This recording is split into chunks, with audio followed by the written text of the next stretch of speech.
senior forward from Red Bank, New Jersey, number 31.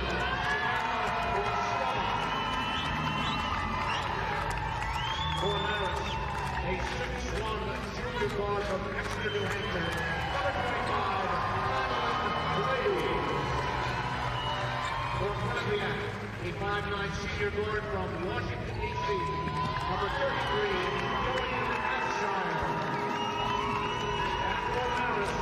a 6'3" redshirt senior guard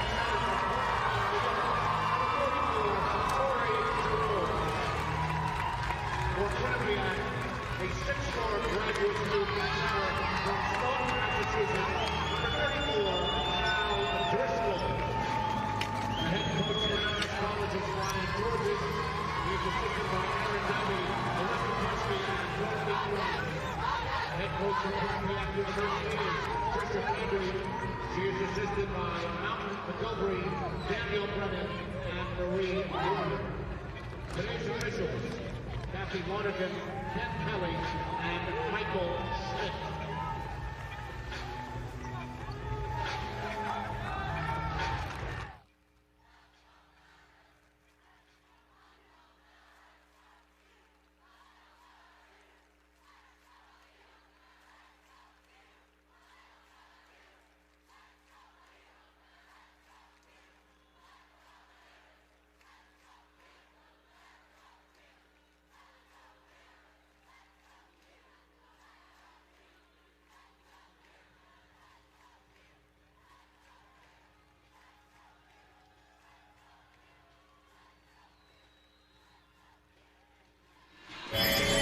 You're watching ESPN's Championship Week, presented by Dick's Sporting Goods. We're at the MAAC Women's Championship. The Marist Red Foxes versus the Quinnipiac Bobcats at the Times Union Center in Albany, New York. In yesterday's semifinal action, the Bobcats took out Siena, and Marist defeated Fairfield, setting up a rematch of last year's title game, which was won by Marist. And welcome, everybody, to Albany. Doug Sherman along with former Marist Red Fox Julianne Vianney. So glad you could join us here this afternoon to see if indeed there will be a passing of the torch in the MAAC. Yeah, well, Marist has won 9 straight MAAC championships and is proven to be the big dog in the league. But Quinnipiac, only in their second year in the conference, went undefeated, and they're full of veterans, so this should be a barn burner. Okay, let's take a look at the starting lineups for our title game here today. For Brian Georges, Natalie Gomez-Martinez, Sydney Coffey, Ellie Clement, Maddie Blaze, and Tori Giroz. And on the flip side, a veteran bunch. In fact, all 5 starters are seniors for Trisha Fabry, and they have blitzed through their season with a 30-3 overall record, including an unprecedented 20-0 regular season mark, which included, Julianne, a pair of 18-point victories over Marist. Yeah, they definitely handed some losses to Marist this season, so it should be an interesting game. It's not an easy task to beat a team 3 times in a row, especially on this platform. And 6 seconds in, Jasmine Martin has given the Bobcats a 2-0 lead. And Jasmine Martin had a huge game yesterday. She sometimes gets lost in the shuffle because so many people are paying attention to Guastella and Ostergaard.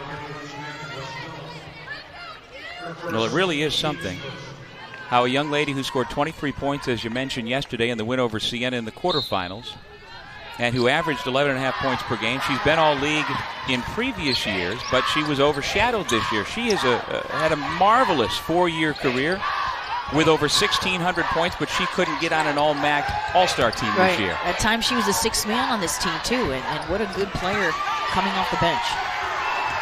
Martin with the rebound, a 5'8" senior from Sicklerville, New York. The Bobcats, by virtue of being the #1 seed, wearing their home whites, and Martin makes it 5-0. You know, Quinnipiac is ready to play in this game. When we saw Trisha Fabry before the game, she said, you know, we're ready to rock and roll. Our seniors are ready. We're veterans. We're just trying to take care of business. And you can tell right off the bat, they're ready to go. They're not intimidated. Samantha Guastella with her first rebound. She's first team all-conference. Rims out to Tori Giroz.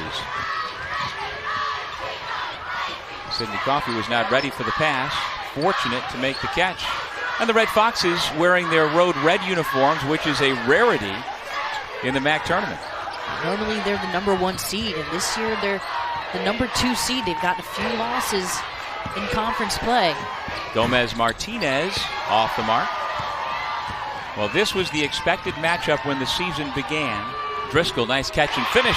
The Michigan transfer makes it 7-0 Bobcats. What a start by Quinnipiac, and Marist just on their heels, and you can tell who's ready to play right now.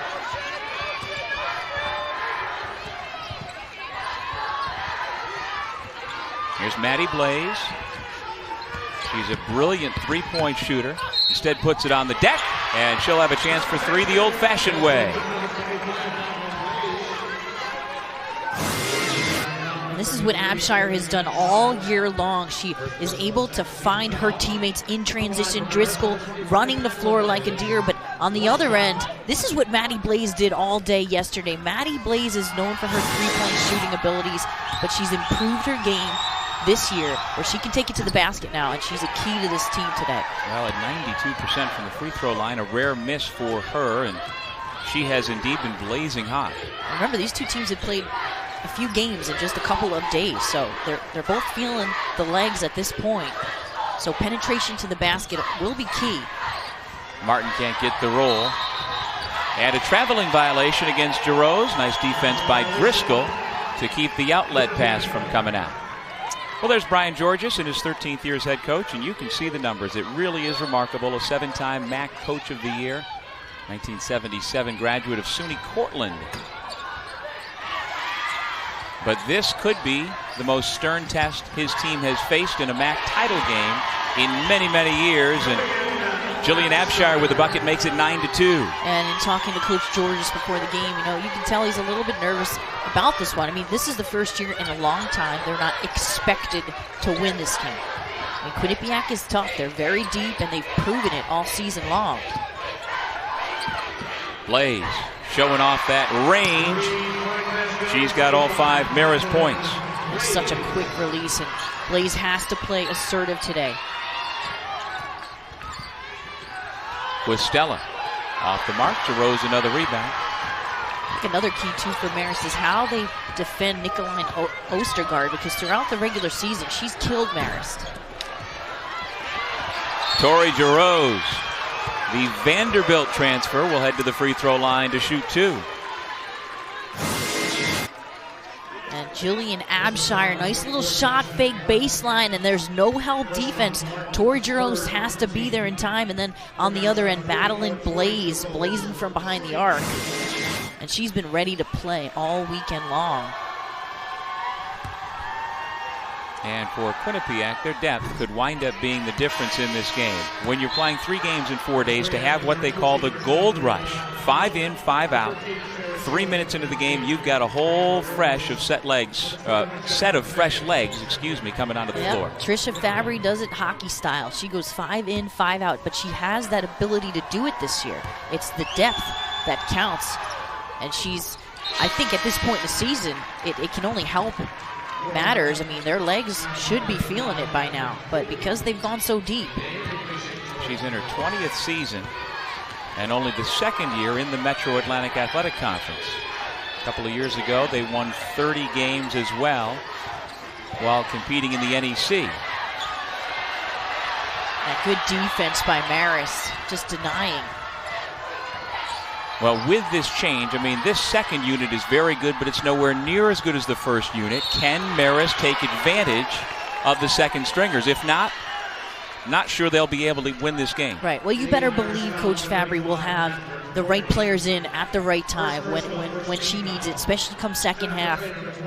She does sub in and out. I mean, there's talk of the second unit of Quinnipiac being able to be a starting unit on other teams in the conference. Jennifer Fay, a freshman from Lynbrook, New York, makes the basket. And you talk about the job that Coach Georges has done at Marist.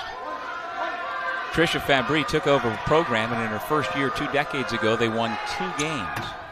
Now 2 of the last 3 years, she has won 30 games in a season. And you know what it is about Trisha Fabry? She's not intimidated. She believes they can win it. Last year in the final, they nearly beat Marist. I mean, they were winning most of the game as Coffey steps out, stretches the defense. Well, they didn't win last year because of that young lady. Sydney Coffey had a huge second half to rally Marist to the 2014 MAAC championship. And she's got her first 3 points here this afternoon to draw the Red Foxes back within a point. Madeline Blaze and the Red Foxes looking to defend their MAAC championship against Quinnipiac.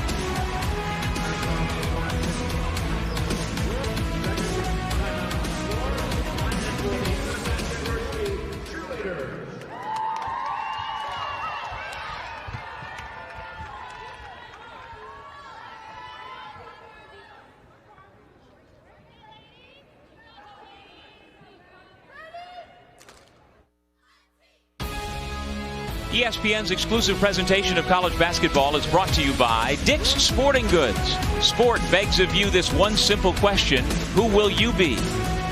And the Capital One Venture Card. Earn unlimited double miles you can use with no blackout dates. Quinnipiac University cheerleaders. Into a round of Northwest ranks Pensacola. With support of MAAC Athletics, Pepsi, live for now. Fans, don't forget to stop by the MAAC merchandise located on the arena concourse behind Section 101 and pick up your MAAC gear today.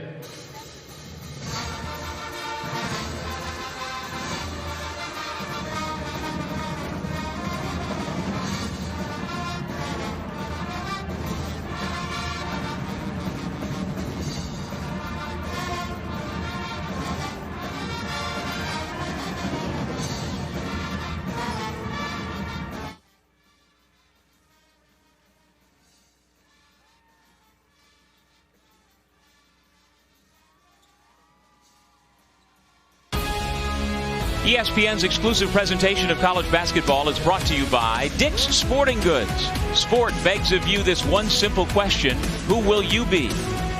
And the Capital One Venture Card. Earn unlimited double miles you can use with no blackout dates. Trisha Fabry, the 2015 MAAC Coach of the Year in her 20th season as head coach of the Bobcats. And as we've talked about, just a marvelous run as they have built this program. And it's a rarity when some team runs through a perfect regular season, twice done by St. Peter's, 3 times by these Marist Red Foxes, and then this year Quinnipiac goes 20-0. First time in league history anyone has gone 20-0. Back in the day, St. Peter's and Marist didn't play that many league games in a year. Right, yep. And you've got to really tip your cap to what she's done. And she's just a winner. It just reminds me a lot of Coach Georges in that regard.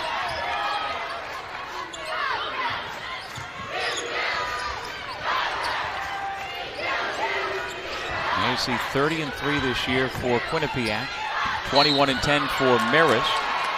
And for the Red Foxes, they went, quote, only 15-5 during the regular season, and 2 of those losses came at the hands of Coach Fabry and the Bobcats. And pretty much every team, every team in the conference came to 2 losses from Coach Fabry. And this team has really shown it all year.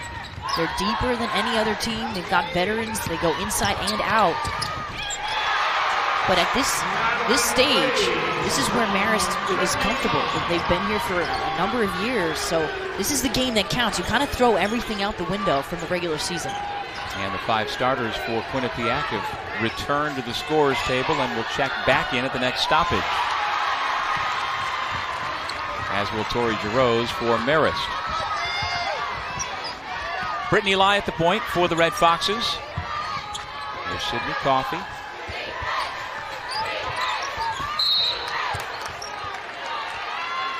Foul off the ball, whistled against Brianna Ramos.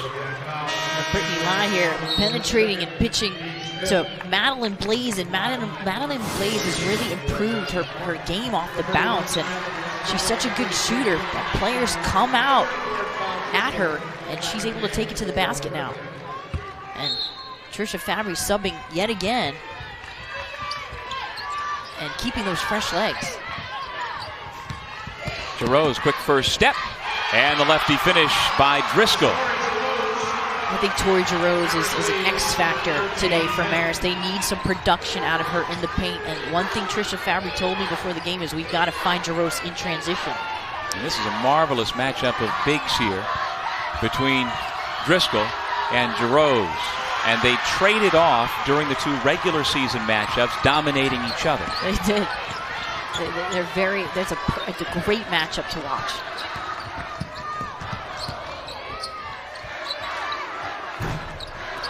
Tori Jarosz can't extend the lead.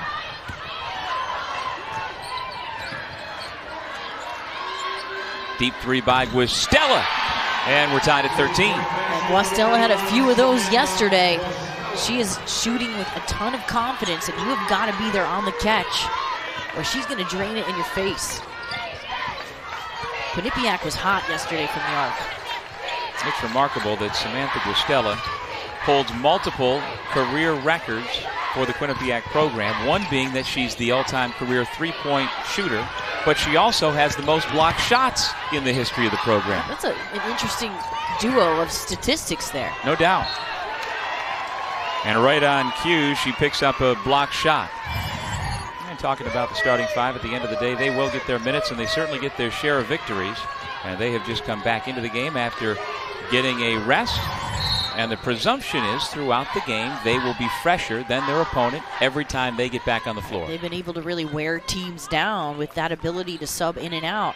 I mean, you see none of them reach the 30-minute plateau. I mean, they're all under that. But come the second half, you know Coach Fabry will have the right players in at the right time.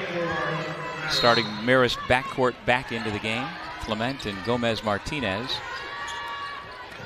And it can be hard too, Doug. I mean, as a former player talking, when you know you're going to come out within 2 or 3 minutes, it's hard to get into the flow of the game. So it's a catch-22 where you want to go deep if you can. Martin now with 7 points, and she puts Quinnipiac back in front.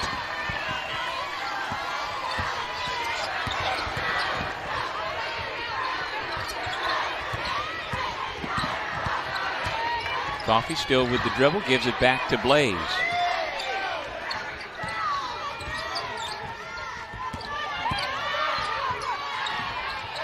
Shot clock down to 7.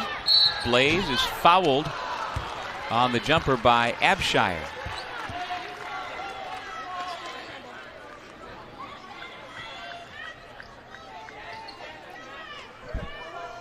Quinnipiac has quite a few leaders on this squad. I mean, you look at the whole starting 5 here. They produce Samantha Guastella, Val Driscoll, Jillian Abshire, Jasmine Martin. I mean, any given night this year, it has been a different person stepping up. And that's been really huge because it's hard to cover them. Pick your poison, basically.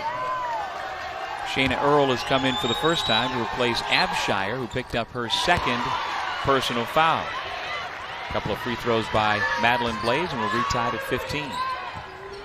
Another thing about Quinnipiac, they have dominated statistically as a team the Metro Atlantic Athletic Conference. They average a league best in scoring margin, block shots, steals, assists, assist-to-turnover ratio, offensive rebounds, and 3-point percentage defense. Right. I'd say that's pretty good. Pretty good is right. That's why they're the favorite in this game. Tori Jarosz can't get the roll. Driscoll kept it alive to her teammate, Nicoline Ostergaard. She spins into the lane, but before the shot, we have a foul.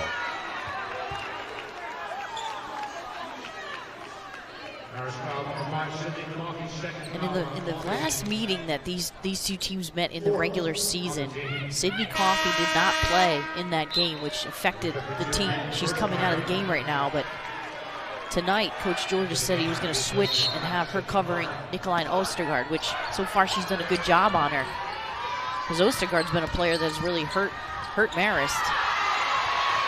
So Coffey sits for those 2 fouls, and these Red Foxes, like you say, have learned to play without her in stretches because of an ankle injury. Coffey has missed extended time late in the year. We'll step away in this MAAC Women's Championship. Marist and Quinnipiac are tied.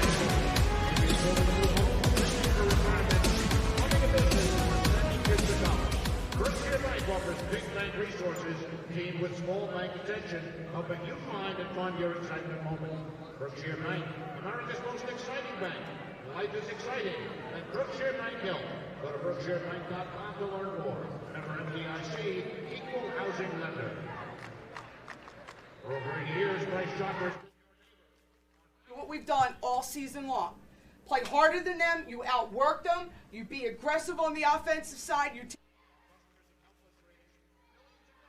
what we've done all season long.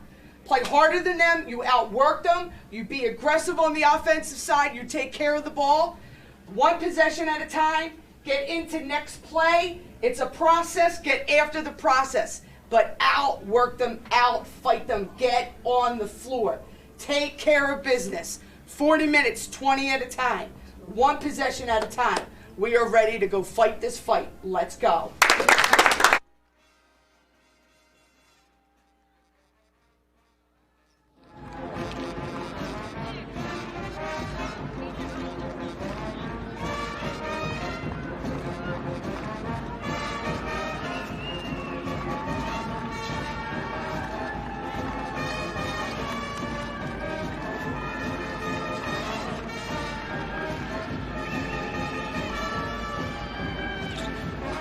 We're back at the Times Union Center in Albany, New York.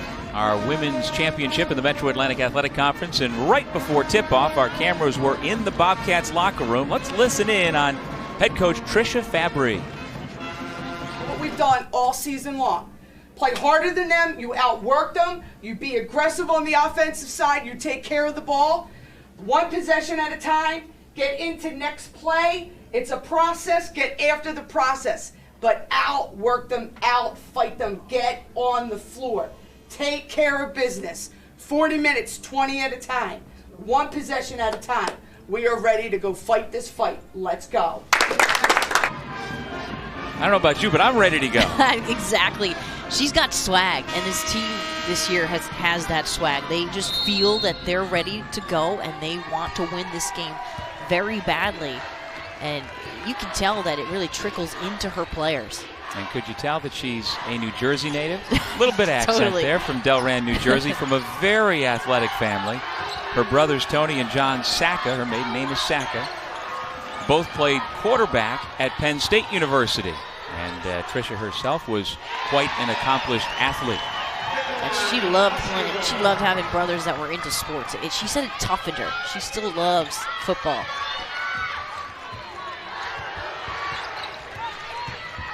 Bobcats back in front on the Ostergaard basket.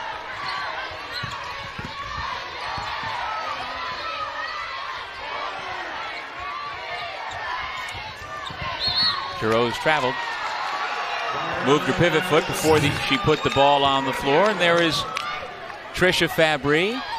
And she was known as Tricia Sacca back in her All-Star days at Fairfield. So she's very familiar with the MAAC. In fact, in 1998, she was named a Fairfield Hall of Famer and then named to the MAAC 25th anniversary team. Yeah, that's why when they entered the MAAC conference last season for the first time, she felt like she was coming home. And she loved coming into the MAAC. There are the numbers as a player. She won a couple of championships for the Stags, then known as the Lady Stags. 3-time All-MAAC first team. And still the 5th all-time leading scorer, 4th all-time leading rebounder. That's quite an accomplishment, going 1,000 for 1,000. And that is her daughter, rather. That is her daughter, who is a freshman on the team, Carly. And it's the first time that her mother's ever coached her. Isn't that interesting? She said that I've never coached her throughout her career because of just different violations, I think, as a college coach. But she's loved having her on the team this year. And she said, you know, I don't even see her that much. It's like she comes home once in a while to do laundry, but she's having a great time living on campus and playing on this team. She's loved it.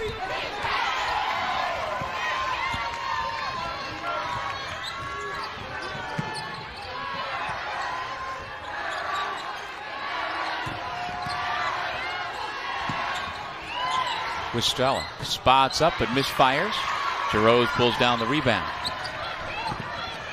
And that is her 5th rebound already for the 6'3" senior from Portland Manor, New York.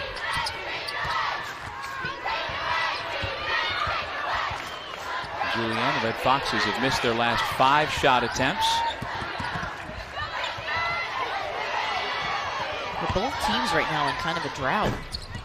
And that continues as the freshman from Falmouth, Maine, Allie Clement.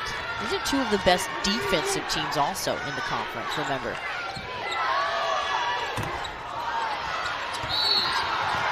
Foul on the rebound as Jerose had good position. It goes against Ostergaard.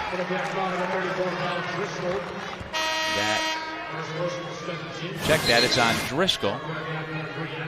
And Jasmine Martin with the 3-ball, and good positioning by Jerose. Boxing out, and you know, Marist hasn't been the greatest rebounding team in the MAAC, but it's important to box out against a team like Quinnipiac because they're pretty big and strong underneath. And when you can box out and get rebounds, that's where you can win the battle of tempo.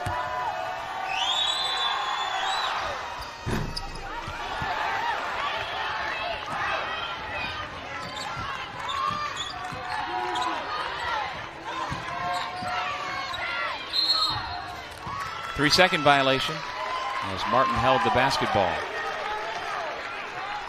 And there's another look at Carly Fabry, who is not apt to get into a game unless it's one-sided, but she was a legitimate recruit. She was a terrific high school basketball player. It's not like she's just on the team because she's the coach's daughter. Right, she plays, and she doesn't get a ton of minutes, but you know, Coach Fabry said that it was the right choice for her to come to Quinnipiac, and she said, you know, I wish that she would come home for dinner a little bit more. You would think that she would, but if you take a look at this last play, and that's where you're getting a little bit lazy. You can't make a lazy pass like that, or Quinnipiac's going to tip the basketball. Those are little things that you can't afford, especially in a championship game. Good defense by Adelie Martucci, who loses the ball at the other end and gets tied up. It's Marist basketball. Wednesday on ESPNU, Championship Week continues as the Phillips 66 Big 12 Championship gets underway. Who will survive and advance to the quarterfinals? At 7 Eastern, TCU takes on Kansas State. Then at 9, Texas Tech battles Texas. It's part of Championship Week presented by Dick's Sporting Goods. Marist with the basketball down 3. And they need some offense here. They need a bucket. It's been a few possessions of not scoring. But you see, Quinnipiac sends 2 players in the paint. They cover Marist's motion very well. They do a nice job of walling up on Jerose. Shot clock down to 9. Lai picks up her dribble, has to force it up. Rebound plucked away by Catherine Fogarty. And Fogarty's got to be careful not to put the ball on the ground and kick that ball out. But you see, this is second and third chance opportunities. A nice job hustling to get that offensive rebound. Now they get an extra possession with the ball.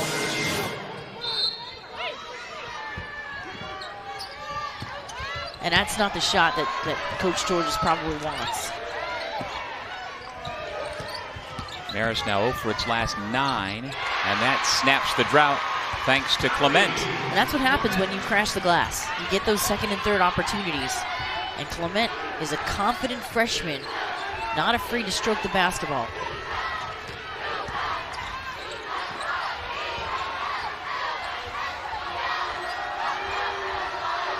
Martin, one of the tri-captains for this team. She's trapped, and a jump ball is called. The Bobcats will keep it this time on the alternate possession. And that's all because of Natalie Gomez-Martinez double teaming. And that's something that Marist does. They call it on certain possessions where they send that guard and they'll double team a player. And then they've got to rotate properly out of it. But they've really mastered that over the years. I know when I was playing for Georges, that was something that he practiced and harped on a lot.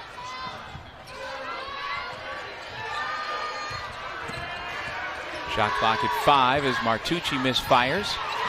Shot clock still winding down, and the Bobcats didn't recognize it, so it's a good defensive stop for Marist.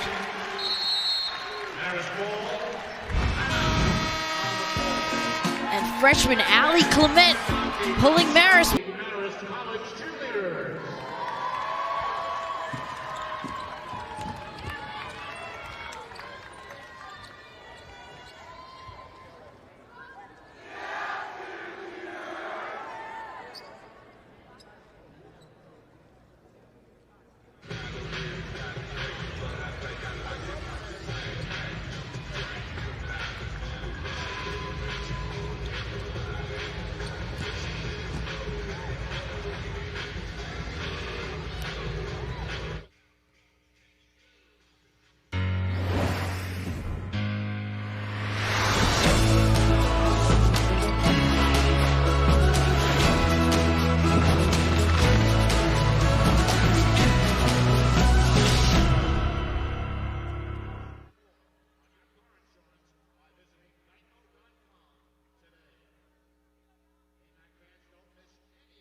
Welcome back to ESPN's Championship Week, presented by Dick's Sporting Goods.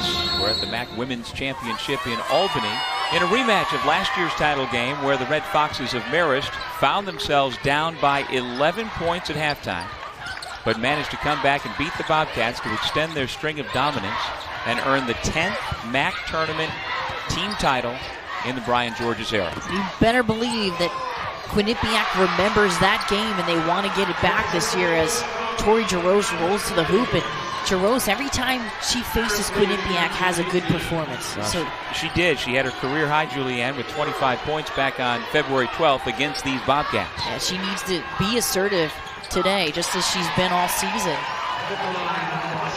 And Ostergaard, another one who's played well against Marist, but so far only held to 4 points.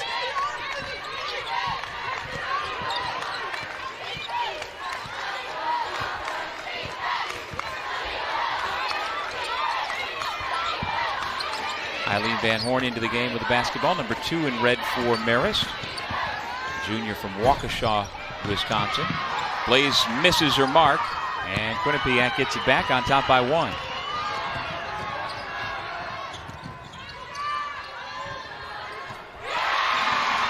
Napolitano with her first 3 points. And what a stroke. Napolitano came off that screen and just nailed it. She didn't hesitate at all. I mean, these guards have the green light. Jarose. Shot goes up and over the backboard.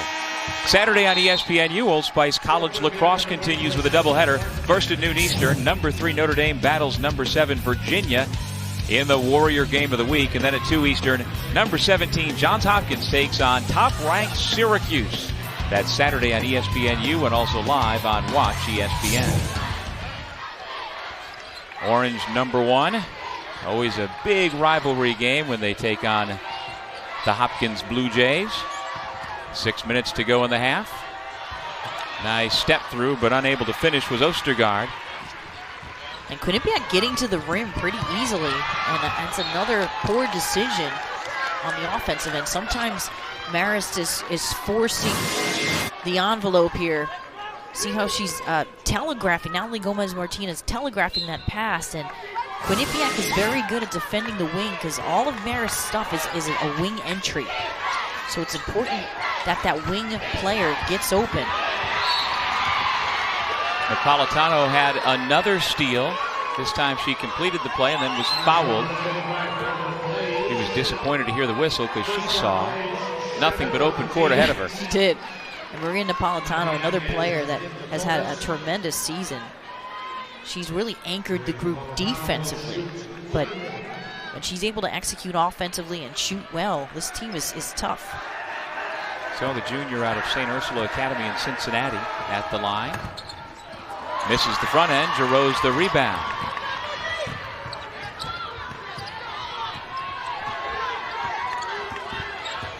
Marist has won its last 28 games in a row in the MAAC tournament. It really is remarkable. They've not lost a game in this event since 2005 when they lost in the title game to Canisius by a single point. Well, one thing that can happen where that's concerned is you can kind of expect to get there. And that's something that this group has to make sure they're not getting caught up in that. So it becomes your own eventually. Madeline Blaze picks up her second personal foul, and she thought it was clean. This happened to Blaze yesterday. She picked up 2 and had to sit the rest of the half. And let's take a look. And it didn't look like a ton of body was in it. And she has had herself a good MAAC championship so far. 17 and 19 points in the 2 games. And over her last 5, dating back to the regular season, Maddie Blaze averaging 22.6 points per game, which is 6 points per game higher than her season average. Yeah, she's shot close to 50% from 3 this whole season, and she stretches the defense. But what I'm impressed with is she's improved her penetration game dramatically since last season, which can open the game up tremendously for her. Team's player for the 3-point shot, so she can take it off the bounce now.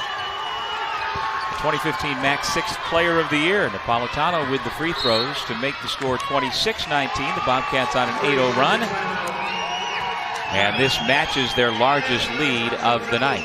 And during the timeout, let's take a look back 1 year to when Brian Georges' Red Foxes rallied in this game to beat Quinnipiac.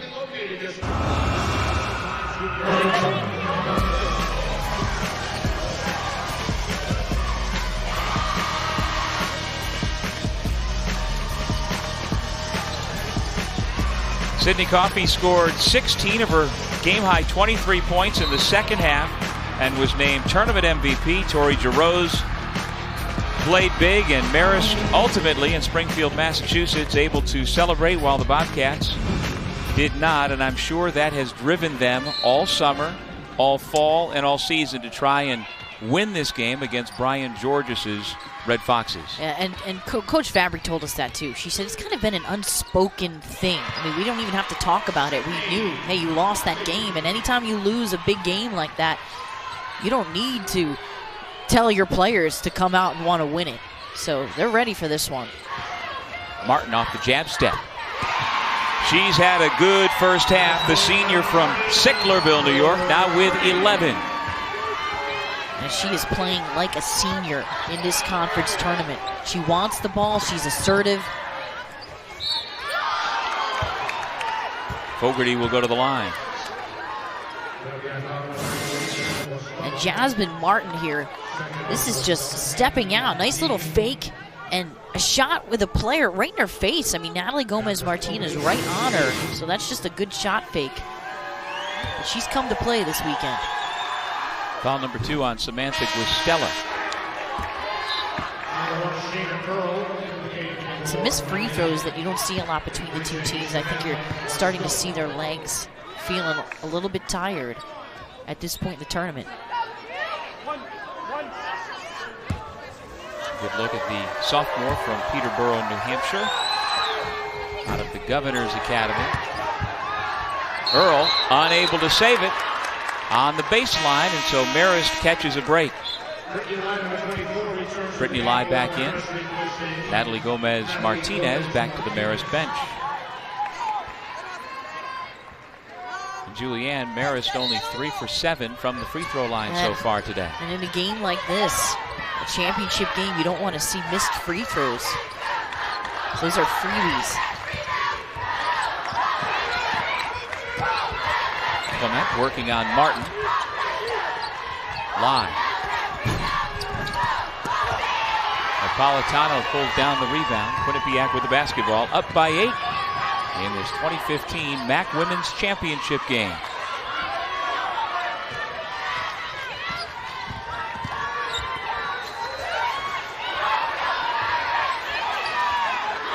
Ostergaard watched by Coffey.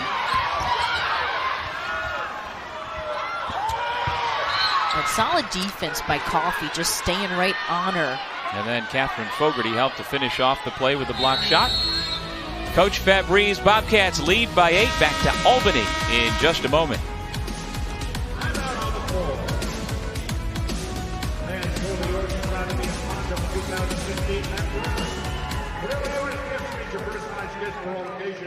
Including baby births, weddings, birthdays, graduations, and everyday celebrations. Come let Clearly Yours make your gift as unique as your name. That's Clearly Yours, located in the Newton Plaza in Latham. Tonight we'd like to thank our corporate sponsor, Franz, the official. ESPN's exclusive presentation of college basketball is brought to you by Wendy's, proud sponsor of the 2015 John R. Wooden Men's Player of the Year Award. And Energizer Eco Advanced, world's first AA battery made with 4% recycled batteries.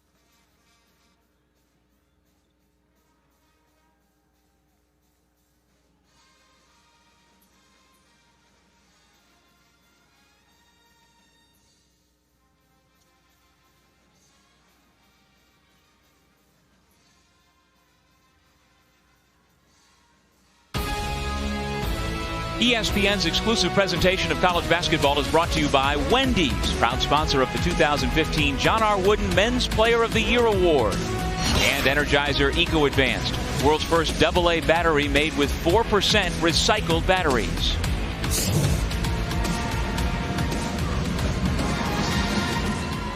And it truly has been a decade of dominance under Brian Georges. 10-time MAAC tournament champ, including the last 9 in a row. That's an all-time record. St. Peter's had won 9 tournament titles in the history of this league, which dates back to the early 80s. And Marist has only been in the league since '97, and he has stamped his mark forever on MAAC history. And really, he's done it at every level. I mean, I actually played for him for 2 years in high school, and he coached. Not only did he coach basketball and win tons of New York State championships, but he coached golf, he coached baseball, and he did it with every team he's ever had. And now he's at Marist, making it happen there. So, you know, he's a guy where he changes the culture. He's a very good X's and O's coach. He knows the game, and he develops his players and utilizes their strengths. Just to piggyback from what you're saying, at Our Lady of Lourdes High School in Poughkeepsie, spent 19 years, won 9 state titles, took baseball, softball, and volleyball all to the state Final Four, in addition to girls basketball, which, oh, by the way, won 4 state federation championships. So somebody at Marist College was paying attention, hired the local high school legend. Must have been Tim Murray over there. He knew what he was doing. Well, and during this decade of dominance, Marist still has had the greatest success, women's or men's, in the history of the conference. In 2007, the Red Foxes made it all the way to the Sweet 16, where they lost to the Lady Volunteers of Tennessee, and I'm sitting next to somebody who was a key part of that roster. Yeah, we made it there. It was a pretty crazy ride, and the best experience for sure of my college career. Nobody expected that to happen. That's why once tournament time comes, I'm like, hey, you never know what can happen. Val Driscoll has just picked up her second foul, and so Giroux at the foul line with a 1-and-1.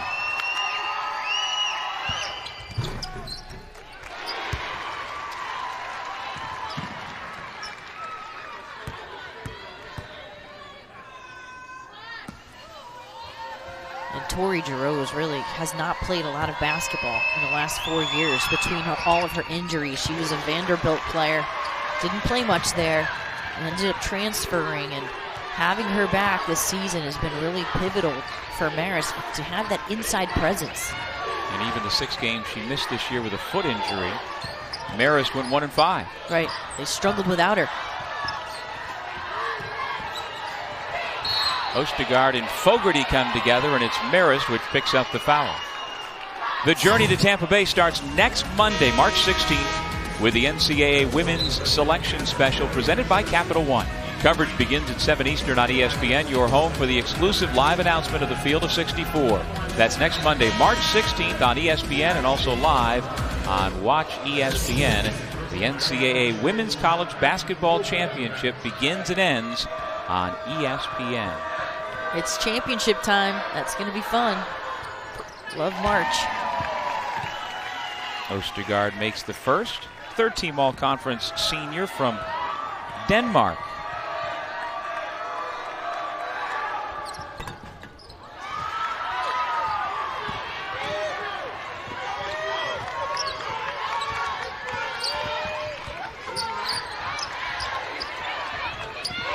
Peyton Birchmeyer, a reserve center, 6'1" freshman from Michigan in the game for Marist.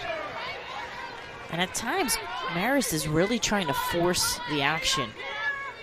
They're trying to get it into Tori Giroux, but just telegraphing passes. They've got to move the basketball a little bit better.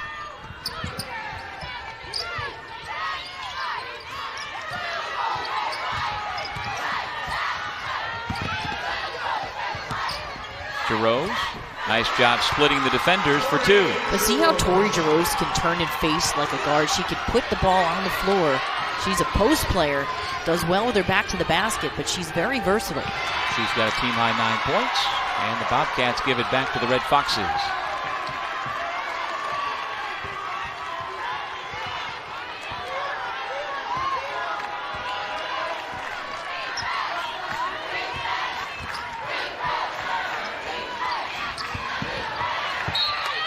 Entry pass from Clement.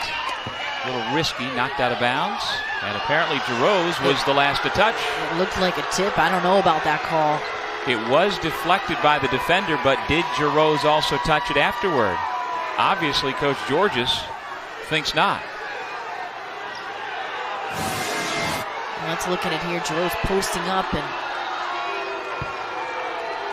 Oh, I don't know. That's a tough one. Let's see. Oh, that was off white. Yeah, it looks like it never did get to Giroux, so the Red Foxes and the wrong call.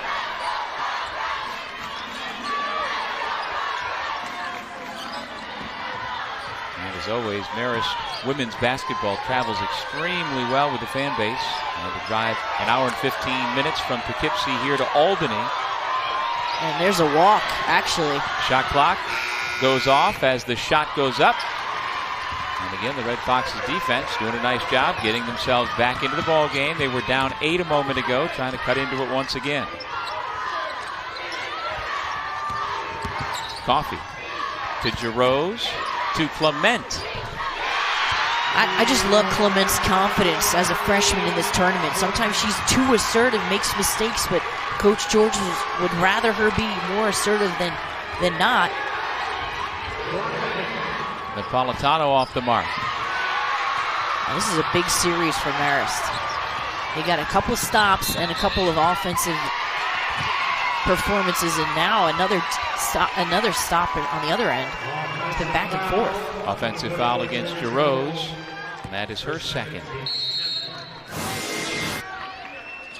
And Giroux trying to run the lane. And Earl just selling that pretty well. 30-second timeout called by Quinnipiac. And Coach Georges is still unhappy about that missed call from a moment ago.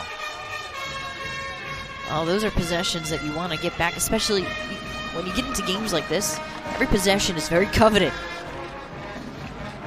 Well, you talk about Allie Clement playing with confidence in a spot like this, and while yes, she's a freshman, she did make the all-rookie team in the MAAC, but before that, the last 4 years, she has played and won the main state championship at Catherine McCauley High School. So she's played in big games. Maybe not this big, but she has played with a lot of pressure on her. She has it. She's not afraid to take the big shot, and those are the types of players that Brian Georges has recruited over the years. He likes to recruit winners. When, at the high school level, you play on that in that type of atmosphere, it just creates in you that competitive nature. You pull out wins, and it's important when coaches are looking to recruit. And Clement was inserted into the starting lineup for Marist way back on December 7th in place of Eileen Van Horn, and she's done a terrific job ever since. Martin dribbles into a double team. She goes down. It's a held ball.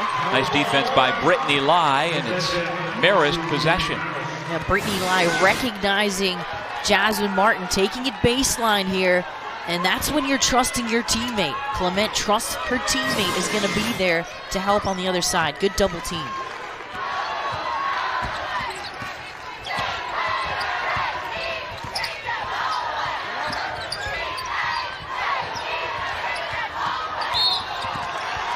Got a foul.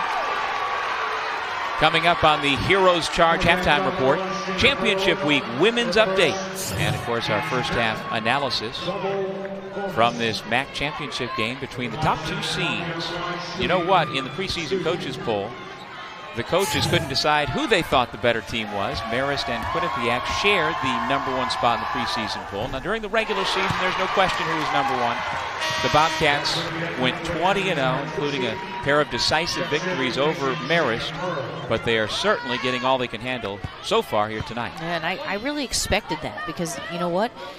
Come the conference conference time, you throw the rest of the season out the window. I'm not saying none of it matters, but this is where you've got to perform. And in this conference too, you want to win out to get to the big dance. And the thing that Marist has done is they've done it over the years. And they've developed that culture. So you've got to play this game to win this game out of any game you play all year. Sydney Coffey takes a seat after making free throws. She's got 6. Last year's tournament MVP.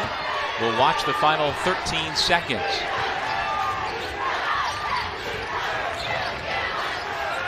Martin on the pick and pop. Very well done by the Bobcats as Sarah Schuin makes the score 33-30. No basket. The initial call is that it came after the horn. They can go to the video monitor and check to see if it'll be 33-30 or 33-33. Coach George is asking them to check, and the officials will almost assuredly do just that. Wow. Yeah, I think it was a little bit after the shot clock. Let's take a look here. Actually, she looks like she might have released it. We'll wait till we get the handheld from underneath the basket. That'll tell us, I think, for sure. They go by the horn as well. I was watching a game. I think it was the Maryland women's game last night, and they had to go and review it 100 times because it was so hard to tell. And they listened for the horn as well.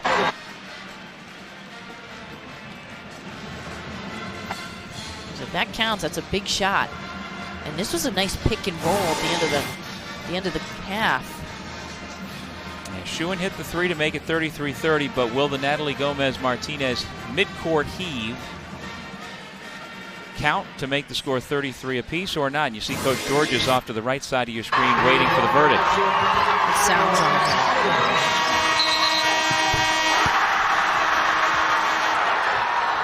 When I listened to it, I think it might have been late with the horn, but that's a close call. Yeah. Yeah, I think it's too late. I think she released it right after. Yeah, that's the angle that will always be definitive to see if the light has gone on. If we have double zeros up there, and it looks pretty clear that it did come afterward. Yeah, I think so too.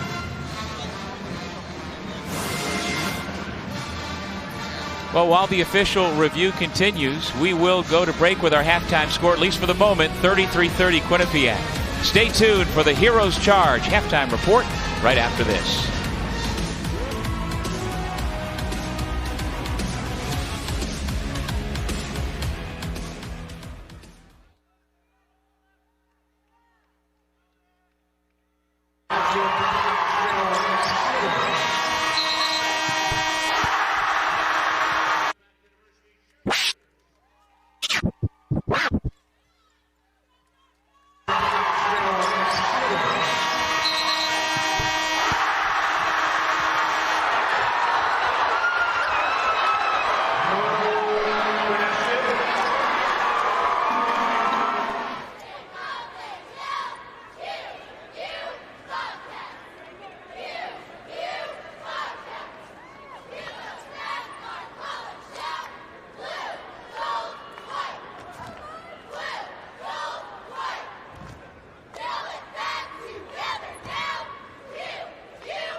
cheerleaders. Ladies and gentlemen, please welcome the Marist College cheerleaders and dance team.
cheerleaders and dance team. Denoyer Chevrolet is proud to be a sponsor of the MAAC Championships.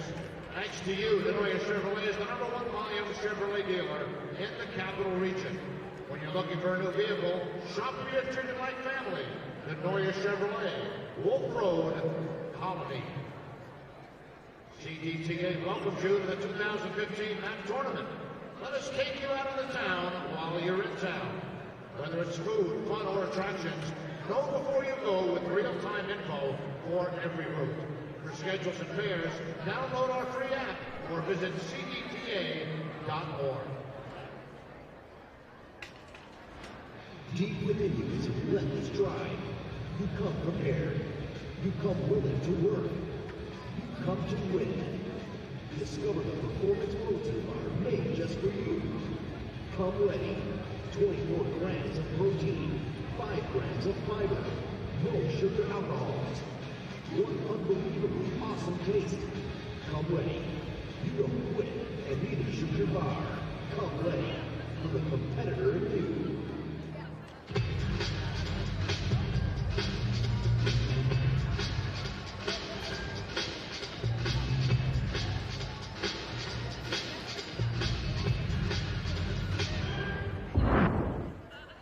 Hi, I'm Jerry Golden, CEO of Price Chopper Supermarkets. Welcome to this year's MAAC Basketball Championships. I hope you enjoy your time in the Capital Region, and on behalf of the entire Price Chopper family, best of luck to all the teams.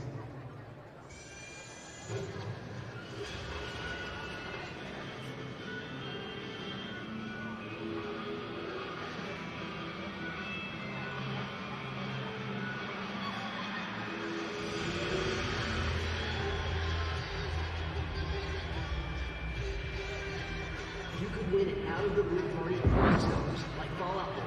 Follow us on Twitter at #OutOfTheBlue with a picture of Pepsi. Hi fans, I'm Scott Hotoni, Regional Leader of Berkshire Bank. Berkshire Bank is proud to be one of the welcome sponsors of the 2015 MAAC Tournament. I'm sure you'd all agree, few things are exciting as college basketball in March. We hope you enjoy the games, and best of luck with all the teams.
For almost a decade, Marist has been synonymous with championships. For 9 straight years, the Red Foxes have hoisted the conference hardware in March. But now there's a new kid on the block. In just their second season in the MAAC, Trisha Fabry's Bobcats come into today's championship game undefeated in conference play. Will Marist continue its amazing run, or will Quinnipiac emerge victorious? In 20 minutes.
Will Marist continue its amazing run, or will Quinnipiac emerge victorious?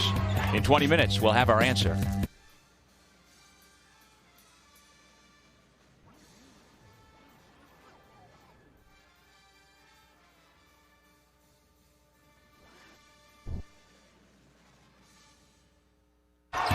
For almost a decade, Marist has been synonymous with championships. For 9 straight years, the Red Foxes have hoisted the conference hardware in March. But now there's a new kid on the block.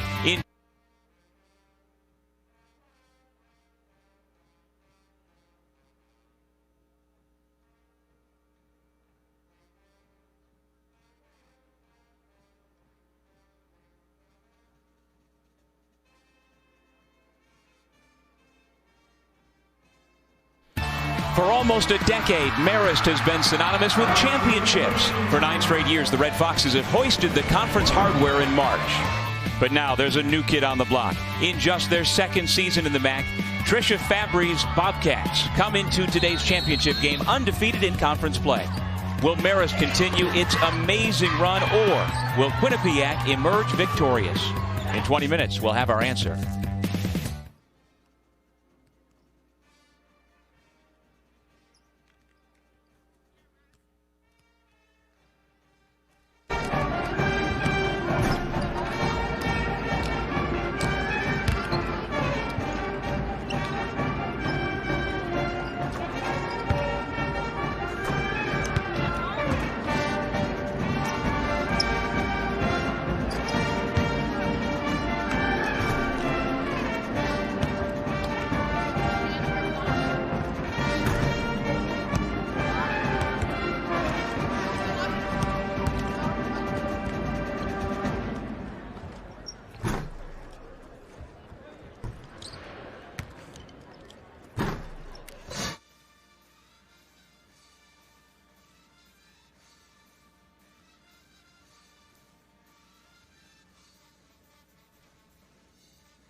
For almost a decade, Marist has been synonymous with championships. For 9 straight years, the Red Foxes have hoisted the conference hardware in March. But now there's a new kid on the block. In just their second season in the MAAC, Trisha Fabry's Bobcats come into today's championship game undefeated in conference play. Will Marist continue its amazing run, or will Quinnipiac emerge victorious? In 20 minutes, we'll have our answer. And welcome back to the Heroes Charge halftime report.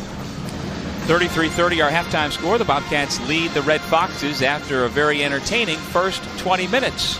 And welcome back to the Times Union Center. Doug Sherman along with Julianne Vianney. And let's take a look one more time at the end of the half where a Gomez Martinez heave from midcourt was ruled no good.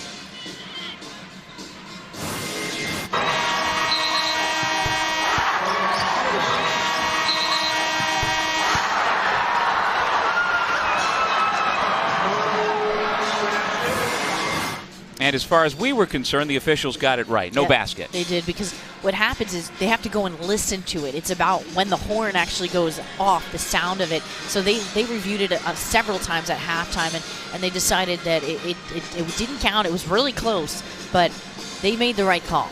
Okay, let's go inside the play. We're talking Bobcats defense. And this is where Quinnipiac does a really nice job against the Marist motion offense, which is difficult to cover. And if you look at here, you see the pass is into the post, freeze it there. You see Earl, number one, right there. She's helping down low, and you can clear it now. And then she recovers after this to her player, and then the rotation, and you freeze it there too. Jasmine Martin, you see her pointing her finger here. They're communicating defensively, and then you're going to see this player drop off and help out, and then there's the tip. And this is what they do so well, is they defend the motion, and you can't really defend motion that well because it's different every time down the floor, and that's all about being able to communicate, and they've done that well this year. Look at the first half stats. The Bobcats, no surprise, 5 of 10 from beyond the arc. Marist also shooting a very good percentage at 50%. Free throws have been a little bit of a problem for Marist, and bench scoring, no surprise there. Quinnipiac on top 10-0. And Julianne, you have been in the Marist halftime locker room many, many times with Coach Georges. What do you think the message was to the young ladies over the last 15 minutes? I think he's trying to calm them down, especially after that last play of the half where the basket did not count. And Coach Georges obviously he's intense. I mean, he doesn't seem it on the bench here, but he was intense at the end of that half. I think that it's important that they come out with the momentum starting out this half. That's a huge thing that he preaches, is momentum. And Coach Georges remained on the floor until the officials made their determination at the end of the half. And then the 15-minute clock between halves didn't start until the officials made that call. So he went back into the locker room and got his charges ready for what he hopes will be another come-from-behind MAAC championship. And Jillian Abshire hopes not, the senior from Washington, D.C., with a chance for 3. And Jillian Abshire, who has been such a tremendous player for this team this year. Nice penetration to the basket. And see, Jaros needs to be there. She needs to be helping out, and she didn't. She's nowhere to be found on the rotation. And I think that's another thing Coach Georges was talking about at the half is defense, because something that he talks about consistently is defense, and Marist is known for that. They bring it every day. You can have an off day shooting, but if you can defend, you can stay with any team. Gomez Martinez, that's a different entry pass, and it worked out just fine. Jaros fouled, and she'll shoot 2. From the left wing to the low right block. Natalie Gomez Martinez has done a nice job on the passing front this year. It's a perfect placement of the basketball. Throw it up high to where Jaros can catch it. Jaros did not bring it down, which was key. She got it off and got fouled. I see so many post players bring the ball down, and then they get it tipped by the little guards. And if they only kept it up high where they caught it, they could have gotten a shot off. Third foul on the Quinnipiac point guard, who spent a lot of time on the bench in the first half because of foul trouble. And that allowed Shayna Earl to play a little bit more than she would have otherwise. The hot hand continues for Jasmine Martin. She's got a game-high 14 points. Martin is just on fire. This is a player who's playing with a ton of confidence. And you've got to have a hand up in her face. Coffey with a step on Ostergaard. Nice wraparound and the layup by Jaros. I think Marist could do more of that. Penetration and pitch. because Quinnipiac is good at helping, so you're going to find some open players. Driscoll lost it. And finally we get a whistle and a tie-up. Ostergaard and Blaze were the two that wound up battling for it. And you almost always see Ostergaard battling. All season long, this is number 23 in white, is always in the middle of everything. She's such a hustler, and both teams, though, here, Coffee and Blaze as well, going after the ball. Oh, we've got the same starting unit here in the second half for Marist that we did in the first. The number 2 seeded Red Foxes in their red uniforms. Gomez Martinez at the point with Clement, Giroux, Blaze, and Coffee. And the young lady who was the MAAC tournament MVP in 2014 after having had a monster second half last year. Knocks down a 3. And with the rebound secured, the Red Foxes have a chance to tie. Wide open. 2 in a row. You can't leave Sydney Coffee open. She's like, yeah, thank you. Well, she went for 20 yesterday in the semifinals against Fairfield, including 3 of 5 from beyond the three-point line. And you haven't seen too many transition points, actually, in this game. Both teams get back pretty well in transition D. That's when you can really hit the three-pointer. And Sydney Coffey's first 3 back-to-back possessions, and this is off of a nice screen. She popped out, flew very well, and popped it. No hesitation. That's all about reading it right. Ostergaard. No, and Giroux with yet another rebound. That is her 12th to go along with 12 points. Coffey tried to find Giroux, but it was stolen away by Val Driscoll. And Coffey also had, I think, that shot. But the key for Marist has been the last couple possessions, they've got stops, and then they've executed offensively. For the lead right back, Martin can't do it. Giroux and Driscoll get tied up. And a held ball will keep it down at this end.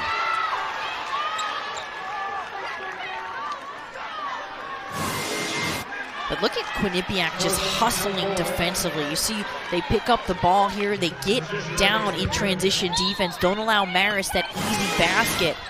And Giroux is a player that can get up the floor well for a post player. Ostergaard puts the Bobcats back in front. And she does that so well. And there's what's at stake, the MAAC championship and a trip to the NCAA tournament. And the Bobcats have an RPI in the top 30. And they would like to think they'd be considered for an at-large if they were to lose this game. Tori Giroux reties the score at 41. And a good job staying with the ball. And this is back and forth, and you just sense the urgency in the air. I mean, this is a championship game. And we're seeing a lot of offense.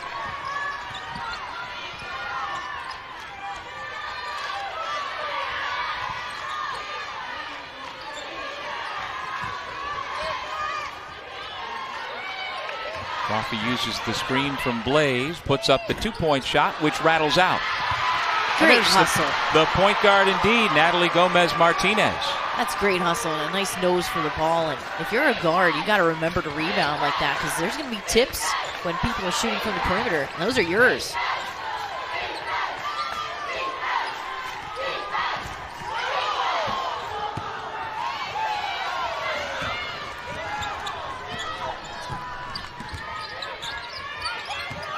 Guastella, nice fake to get around Blaze, but then she left it short. Blaze the rebound.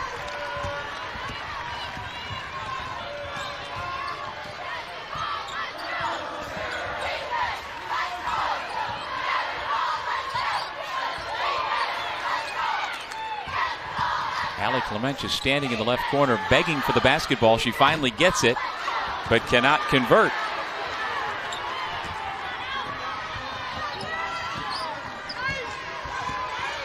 I think both teams are better offensively when they're patient with the ball and working it. Guastella Can't get the roll. Jarose yet another rebound. This Quinnipiac team is riding a 20-game winning streak, one of the longest active streaks in the country. A 21st would give them a return trip to the NCAA. Coffey misfires on another attempt from that corner to put Marist back in front. It's important Marist doesn't settle for just perimeter shots. Because then at the other end, Nicolina Ostergaard, if given the ability to get in the open floor, she is dangerous. And the past couple of times Quinnipiac has scored, Marist has not gotten back in transition. Clement? No. Gomez Martinez back out.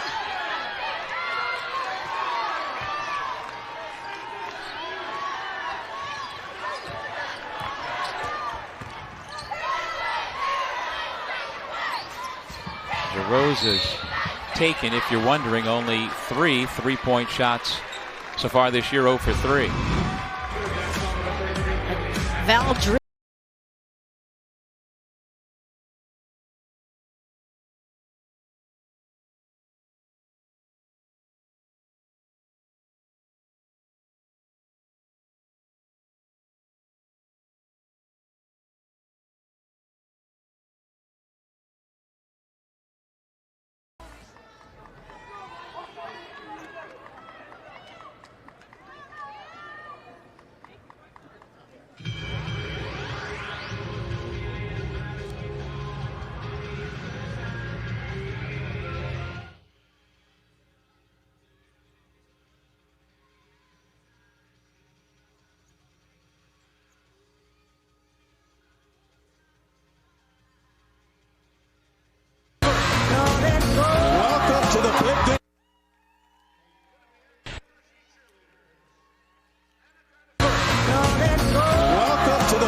Congratulations, Megan. Please go down to the scorer's table to claim your prize.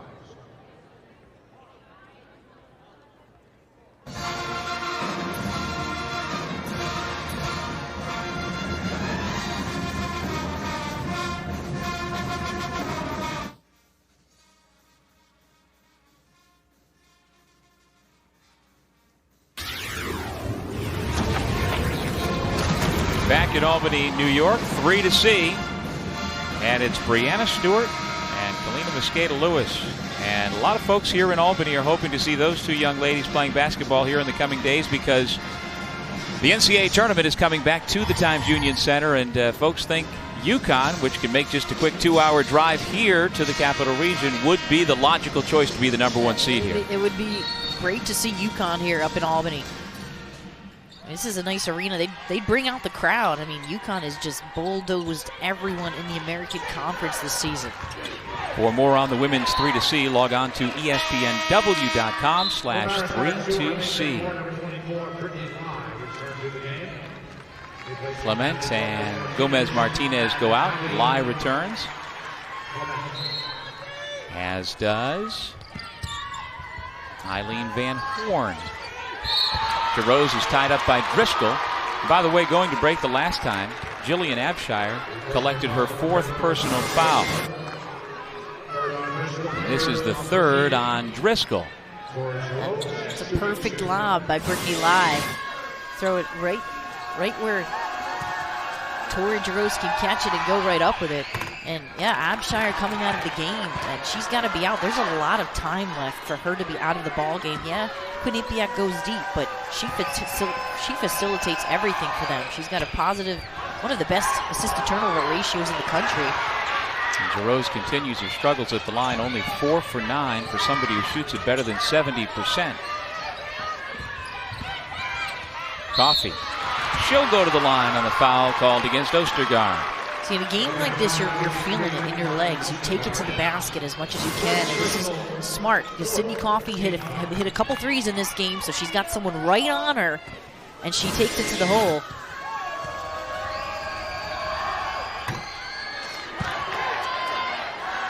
But another free throw missed here. Those are ones you want to get back. And in a championship game, you can't afford to miss.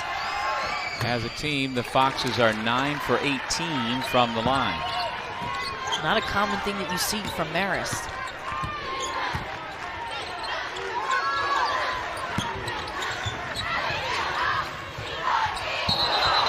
And that's just great defense right there. Madeline Blaze there on the catch, and that's what I mean about being there on the catch. Quinnipiac has shooters. You've got to really get through the screens. And that's what caused that. There you see the 5 Red Foxes on the floors. The Bobcats substitute again. Ostergaard replaced by Samantha Guastella.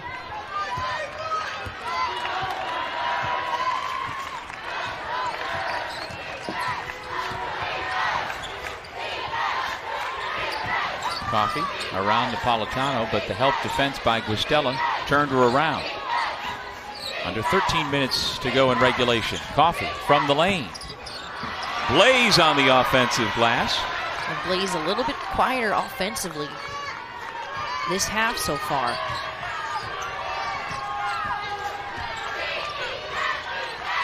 Blaze scored 9 in the first half. She's yet to score here in the second. Fly pulls the trigger.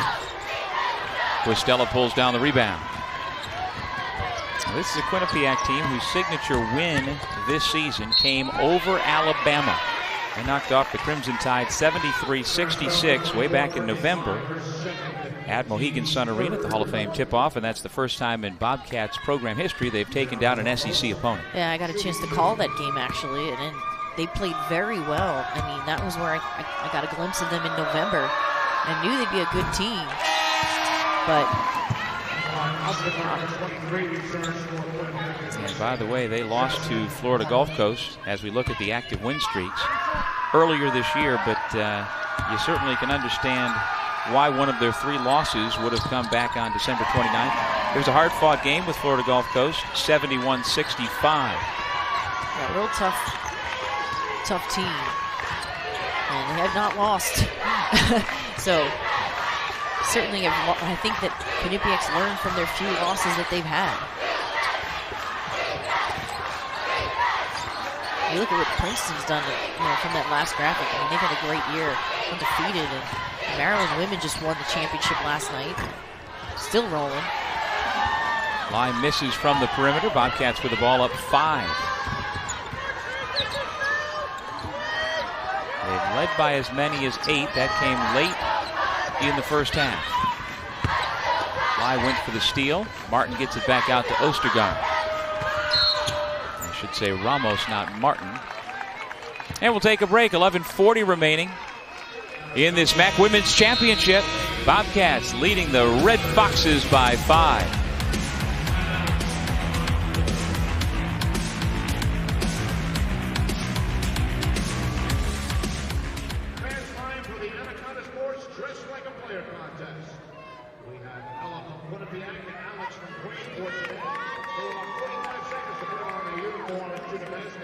First one to make a basket will win a gift from Anaconda Sports and The Rock, the official sporting goods supplier of the 2015 MAAC Basketball Championships.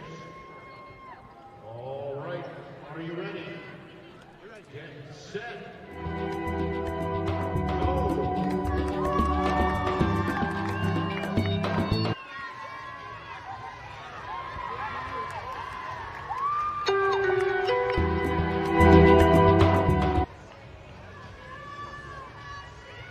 Those shorts on, there you go.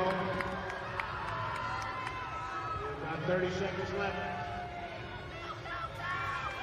All right, there goes number 3. A little bit.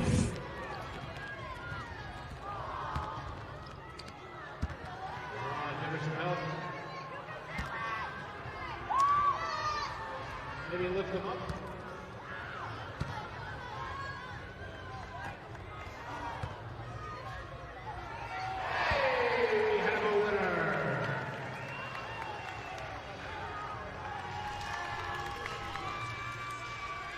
Welcome back to ESPN's Championship Week, presented by Dick's Sporting Goods here at the MAAC Women's Championship. Marist trailing Quinnipiac by 5. Sunday at 9 Eastern on ESPN from ESPN Films' critically acclaimed 30 for 30 series. It's the premiere of I Hate Christian Laettner. The documentary explores why Laettner, who made perhaps the most dramatic shot in the history of the NCAA tournament and is still the only player to start in 4 consecutive Final Fours, was and still is so disliked. I Hate Christian Laettner, Sunday at 9 Eastern on ESPN and also on Watch ESPN, presented by Volkswagen TDI. And I've yet to get a preview, but I cannot wait to see it. And I understand there is extensive access to Laettner and previously unseen footage that will make it even better than you might imagine. Yeah, it's going to be a great thing to watch. I can't wait to watch it either. And even if you don't know Christian Laettner, didn't know, that title just grabs you. If you get to hear somebody, I hate somebody, I got to watch that. Absolutely. Coffee connects, and it's back to a 3-point game. Sydney Coffee really coming out hard this second half, and they need that action from her and that assertiveness.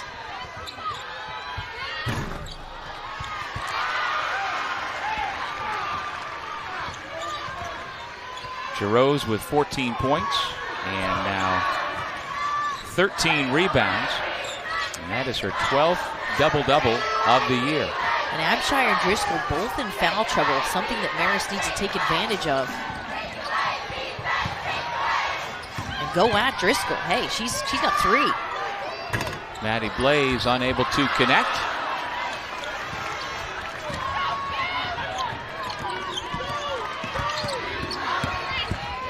Ramos with a chance for 3.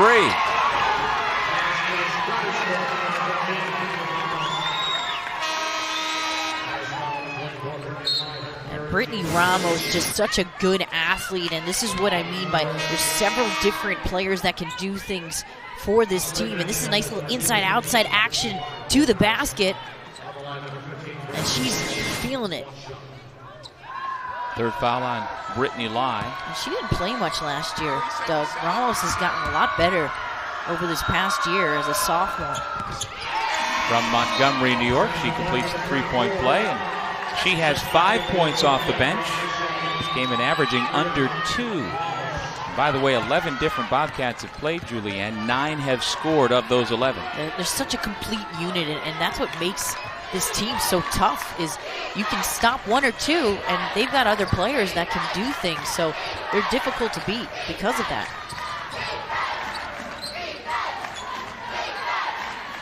Coffee spots up. Around and out. Martin with the rebound. Pretty deep 3, and Marist settling for perimeter shots. Offensive foul. No, traveling violation. Either way, it looked like it was going against Ostergaard. Yeah, she stuck her arm out. Had that not been a travel, if you take a look here, penetration to the basket. See the push-off? It would have been a push-off had she not walked. Turnovers even. The Bobcats have been playing from in front most of the game. Marist led briefly early. And something Marist needs is they need to get Maddie Blaze a shot. She has been stopped this half, which I've got to give Quinnipiac credit because she was really hot in the first half, and they adjusted accordingly. And while Coffee has a game-high 16 points, she's cooled off just a bit lately. Now 5 for 12 from the floor. Martin from the baseline missed the turnaround. But how about Martin with post moves?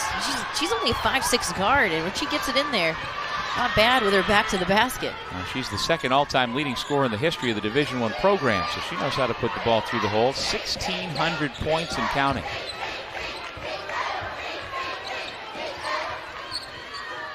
Giroux with 10 to shoot. Drives on Driscoll, and Driscoll did a nice job of just walling up. Yeah, one-on-one in the post, and Giroux usually money when she gets it one-on-one, and she's got to continue to get it to go at Driscoll, who's got 3. And Driscoll is 6 feet 4 inches tall. She's 2nd in the conference in block shots. Behind only Tori Giroux, who blocks 2.7 per game, and they're both young ladies who played at a higher level. Driscoll spent 3 full seasons plus a redshirt year at the University of Michigan, and she was a starter for the Wolverines just last year when she averaged 6 points, 6 rebounds, and 2.5 block shots per game. Yeah, she's been battle-tested in the Big Ten, and her role now at Quinnipiac has changed a bit because Coach Fabry really expects her to be more versatile and guard-like. And at Michigan, she was more of that post player. And you see on cue, she's facing up and shooting from the perimeter there. Well, yesterday she went scoreless in the semifinals. Timeout Marist. In spite of that, over the last 7 games coming in, Val Driscoll averaging 16.5 points per game and 10 rebounds per game. And Driscoll makes the lead 52-44. We'll take a break with timeout on the floor here at the Times Union Center in Albany.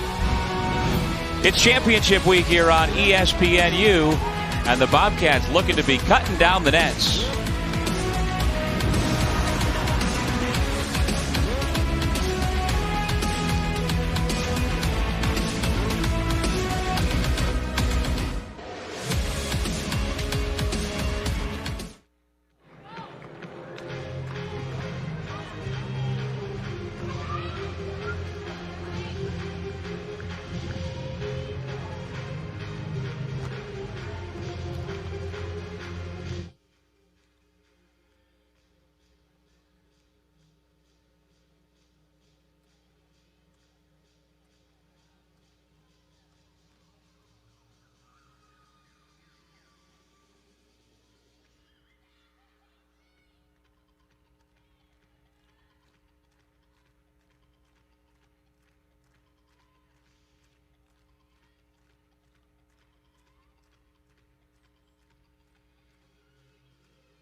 You're watching ESPN's Championship Week, presented by Dick's Sporting Goods.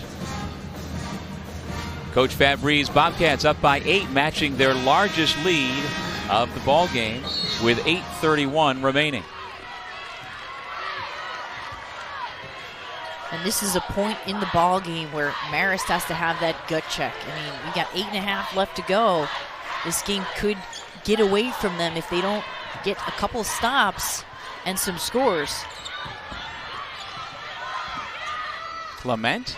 It's a nice set coming out of the timeout to get those 2 key points. And Allie Clement has just done so well in this game. She's been real key, even in the semifinals as well. She's just confident to take that shot in a big game, and so is that one right there. Well, she was so big in the win, Jasmine Martin was, over Alabama with a season-high 24 points. She's up to 16 and counting. She's been hot right from the start here. And early in the season, she wasn't stroking the ball well, but always been a defender, and as the season progressed, she has turned it on. She dropped 23 on Siena yesterday in the semis. Giroux's trying to track down the air ball from Clement. She can't do it, and Quinnipiac gets the ball back as we head back to break. 7:34 remaining in regulation. Clement trying to keep the Red Foxes close.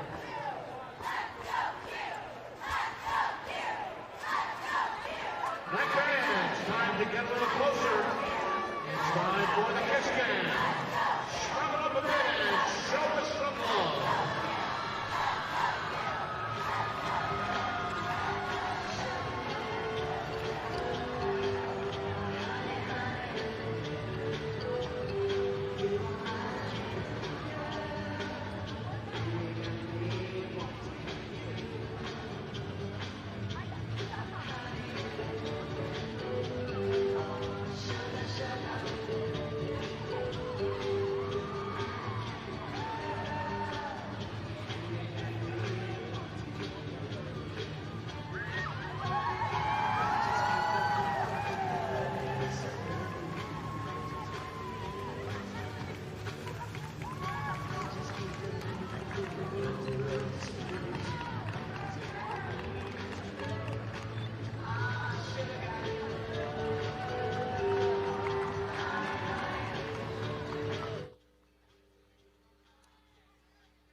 All that It is over. Let's take a look at championship week by the numbers. And on the ESPN networks, more than 280 games, 46 championships, 23 for the men, 23 for the women, and 26 different conferences represented. And we're glad to be here in Albany, New York for the women's championship this afternoon, turning into this evening. And then at 9 o'clock tonight, we'll have the men's championship in the Metro Atlantic Athletic Conference for you on ESPN2. And that'll pit Iona against Manhattan. Gotta love this time of year. There's so many good games on today and through the evening. Ostergaard. And she's going to have to earn the 2 from the free throw line, but tremendous effort getting the offensive rebound and working her way back to the basket. Yeah, she is just a gritty player, and she's done it all year for this team. And she's playing like she really wants it today. Now, she is one of 5 senior starters in the midst of a magical season. 30-3 the record. They've won 20 in a row, and they certainly do not want to have it end here today in terms of being so close and not being able to finish it off. Right, because they've earned it all season long. They've really steamrolled the conference. I mean, their margin of victory has been plus 20-something, I think plus 22, but they've really beaten teams up. And if this is the year for them to do it, it's this year. I mean, if they win it, it's this year because they're veteran. I mean, they're all seniors. A lot of them are older, and I think that they're playing like it. That's one way to get the shooting percentage up. Take it to the basket. Strong move by Coffey, who's got 18.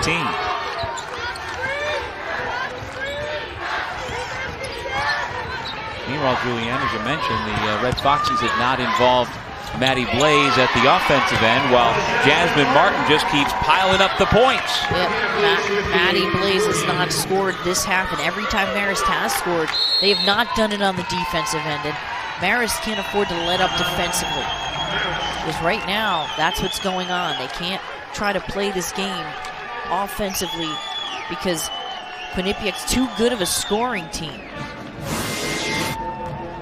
And Ostergaard with the pass. This is good perimeter passing, and Jasmine Martin again catches it in the paint, and she's looking to post up Allie Clement and doing a nice job with her back to the basket. But you know, going back to what I was saying earlier about this program, this Quinnipiac program, and Coach Fabry, and the big key for them is that they just are fearless. I mean, they're not going up against Marist afraid. Hey, they're the 9-time, 9 in a row, 9 consecutive MAAC championship games. Nope, they're not playing like that, and that's why you always have a chance when you play with that kind of swag. And she's got the swag, and her players know it. And she is the MAAC Coach of the Year, Tricia Fabry. 1991 graduate of Fairfield University, who has a player cut down the nets twice in this event, and hoping to do it for the first time here in the coming minutes. Coffey fouled on the way up by Val Driscoll, and that is number 4 on her. So Abshire and Driscoll both with 4 personal fouls. And this is where it's helpful that Coach Fabry has people she can turn to on the bench, people that can produce. One of those has been Brianna Ramos as she comes back in, sophomore with 5 points.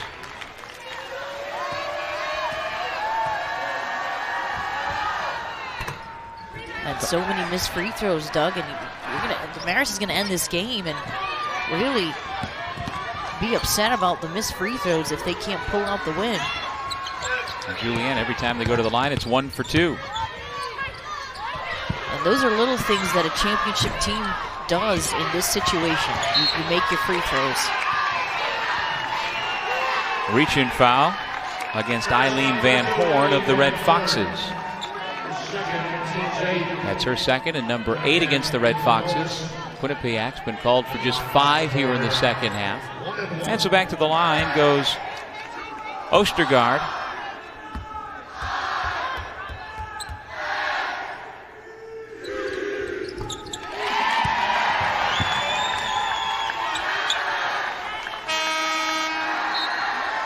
Number 35, Catherine Colby. Back in the game for Marist. Meanwhile, Quinnipiac has been getting the job done at the free throw line, Julianne. 7 for 7 in the second half after themselves struggling in the first half. And they've been playing like that seasoned team that they are and finishing it at the line. And this really is a gut check. I mean, going on 5 minutes here, and Quinnipiac just pulled ahead significantly. This is the largest lead of the ball game at 11. And somebody's got to grab the reins for Marist to take the game over.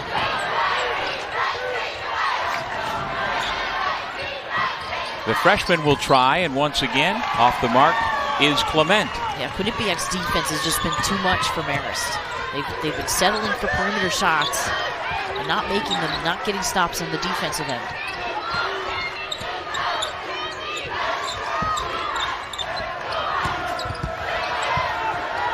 Ostergaard drops it off for Ramos. She's got 7. And Ostergaard one-on-one in the paint. Every time she gets it that deep, she is going to score it. And Marist helping out and not rotating. Their defense doesn't look good the last few possessions. She saw where the double team was coming from, and she passed right to it for the easy layup. Timeout from the Marist bench. 30-second timeout. And look at how Quinnipiac executes this. Ostergaard backing in, and then she draws the double team, and then no help on that opposite side. The weak side needed to be Ali Clement dropping down and recognizing that, and there's just poor communication and not seeing the ball and your man. And then there's the easy dump off. And you know Coach Georges, or I know Coach Georges is not happy about that defensive series. What year did you graduate from Marist? I finished in 2009. Okay. Yep, that was my 5th year, quote unquote. Sat out 1 year. After so having transferred Doug. back to your hometown school. Yep, that's right. 4:41 remaining in regulation. 15 on the shot clock. Clement, Coffey, Blaze. Tori Giroux's back into the game, sets the screen. Coffey able to use it for 2. Coffey's really stepped up personally in this half. She's got 21 points. And she's really been the lone scorer. But Blastella, who is continuing to shoot the basketball well throughout this tournament. She's only got 6 tonight, but she is so productive from behind the line. A 6'1" senior from Red Bank, New Jersey, who can step out and knock down the 3. She's very valuable. Gets her 7th rebound there as well. But what Marist is doing is they're playing offense and offense. They're trying to hang with Quinnipiac and just score with them. Another 3 attempt. Blastella this time comes up short. Ostergaard got her hand on the pass. Marist keeps possession. And again, it's Ostergaard as Clement lost track of the defender. That sets up Ramos for the easy 2. That's a new career high for Brianna Ramos. And this game just got away from Marist quick. Quinnipiac just looks like the more seasoned team and the team that wants it more. And they're just playing so hard right now on both ends of the floor. And Marist is just one and doneing every time.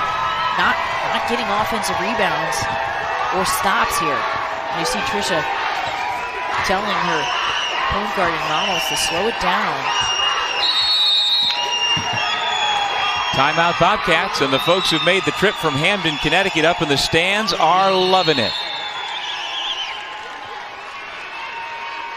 Coach Fabry and her Bobcats are 3 minutes away from winning the MAAC championship. Do the Red Foxes have one more run in them? We'll see.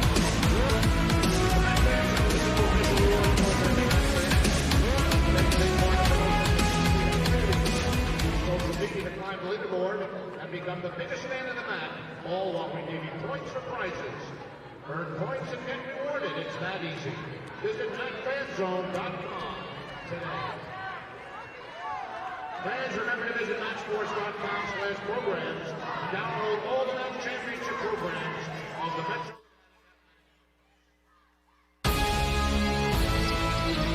ESPN's exclusive presentation of college basketball is brought to you by Dick's Sporting Goods. Sport begs of you this one simple question: who will you be? And Wendy's, proud sponsor of the 2015 John R. Wooden Men's Player of the Year Award.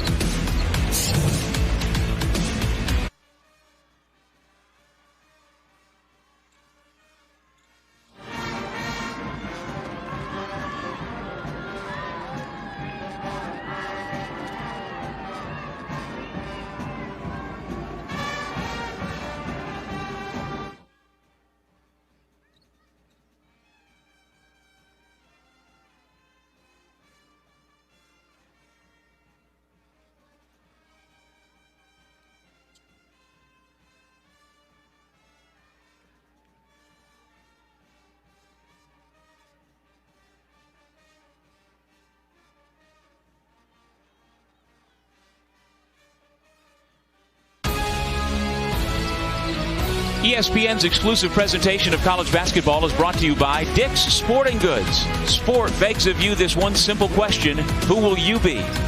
And Wendy's, proud sponsor of the 2015 John R. Wooden Men's Player of the Year Award. We sit just 4 blocks from the New York State Capitol here in Albany.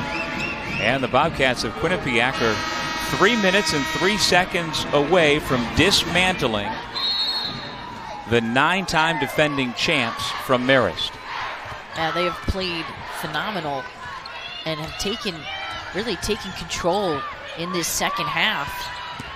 And they can really taste the victory right now. And you can see it on both benches, both faces. There's no doubt that among the Red Foxes, with their body language, they can almost sense the inevitable here. Yeah, they can. I mean, eventually, Marist has obviously done it for so many years. I mean, you can't discount that. And eventually, you're going to lose eventually. I mean, I know that's the way it is in life, but... Shot clock violation, back over to Marist. And the Red Foxes flirted with fire in last year's championship game. Down double figures at halftime. They were able to regroup and have a big second half with Coffey leading the way, but they just never have gotten that run.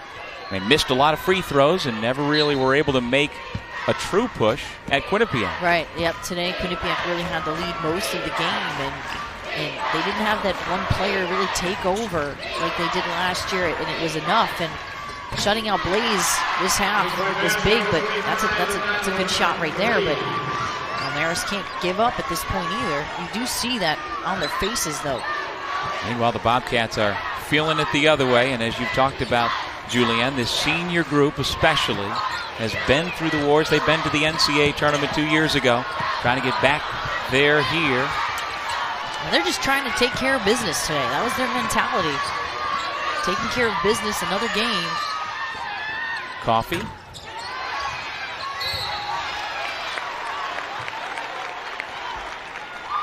And an over-the-back foul called against Ostergaard, her second. There's Marist by the numbers under Brian Georges since 02-03. And the numbers really are staggering, including that one NCAA Sweet 16 where they made MAAC history. No men's or women's program other than that man's team has made it to the Sweet 16, where they did lose to the Lady Volunteers of Tennessee. Yeah, it's been an amazing run for Coach Georges and the Marist program, absolutely. And I was really lucky and blessed to be a part of it. I mean, the last time that they lost was to Canisius, and it was the year before I started. And that's where it started to roll. So I was in the midst of it, which was just really exciting. And this certainly won't be the end of it for Marist, but certainly for this year, it appears that the Bobcats are going to take them down. 1:40 remaining, 67-54. Traveling violation, so a couple of empty trips for the Bobcats stacked up. Marist gets it back down 13.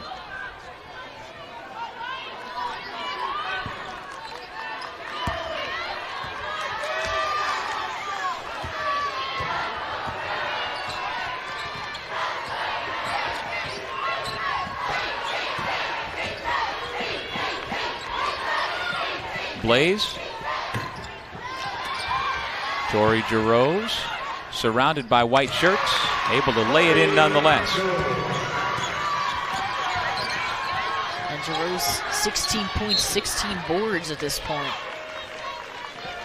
Wednesday on ESPNU Championship Week continues as the Phillips 66 Big 12 Championship gets underway. Who will survive and advance to the quarterfinals? At 7 Eastern, TCU will take on Kansas State, followed at 9 by Texas Tech and Texas. It's part of Championship Week presented by Dick's Sporting Goods. Abshire, who has been playing with foul trouble all day, knocks down the first free throw. And she just makes this team go. She doesn't get the credit that she deserves. Sometimes she's overlooked for what she does, but she's had such a tremendous season. Just directs the offense, and people have to pay attention to her now because she can score. Ostergaard the foul. Abshire twice in her career has gone for as many as 14 assists in a game. The most recent time she did it was February 26th at Ryder. And with those 14 assists in that game, Julianne, she had only 1 turnover. I mean, her assist-to-turnover ratio is remarkable. She leads the country at 4 assists for every turnover. And in league play, it's 4.7 assists for every turnover. It's remarkable. Crazy. And as much as she has the ball, anytime a point guard can do that, you got to think about it. They have the ball the whole time. They're expected to facilitate everything and conduct the game. And she makes the right decisions. Foul on Blaze with just under a minute on the clock. That's her 4th personal foul. You know, Coach George is kind of seeing it here, and it's tough. I mean, you go as long as you've gone winning. It becomes something you almost expect. You know, that's why I mentioned earlier in the broadcast. Does this Marist squad have what it takes to get over it and do it themselves and not on history and teams before them? And you just got to give Quinnipiac credit. I mean, they're just a complete team. They have shorted up at the free throw line here at the second half while Marist continued to struggle. Clement for 3. Timeout Marist.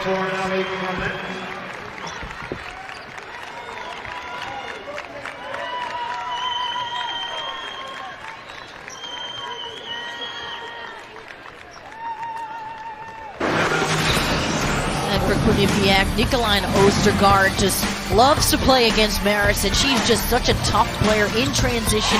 She played like an assertive senior, and Jasmine Martin, another senior, came to play this whole tournament. She was pulling the trigger from perimeter. She was taking it to the basket and completely came as the aggressor this weekend. Well, in the quarterfinals, Jasmine Martin scored 15 points. Yesterday in the semifinals against Siena, she scored 23. And so far here tonight, she is at 18 points and counting. And as you mentioned, Martin, right from the start, she knocked down a couple of early shots and helped the Bobcats and their fans feel good about things. You know, exhale when you realize, hey, we're going to be okay here. And she has not faded at all. The senior out of Timber Creek High School in Sicklerville, New York, has been fantastic. One of the 3 tri-captains for the Bobcats, and she is our MAAC player of the game. Congratulations to Jasmine Martin. And she's got that grit, and you know, this whole team has that sense of grit, and they played with urgency like they truly wanted it. You never saw any nerves. You know, it could have gone either way. And they played with a lot of poise tonight, especially Jasmine Martin. Giroux's the reach in, her 3rd foul.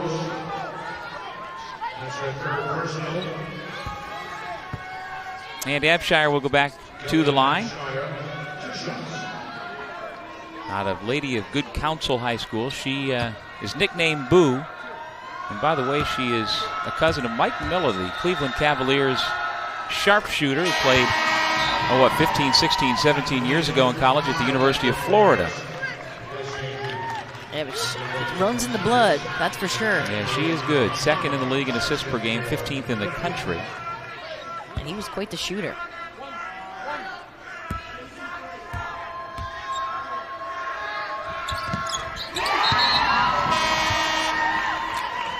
Ramos back in. And Abshire goes out.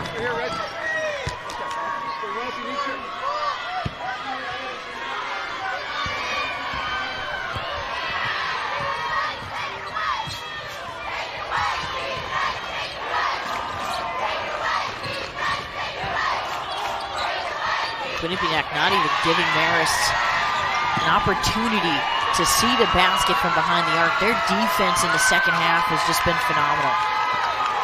They did it on both ends of the floor and took away what Marist likes to do, and this game is over.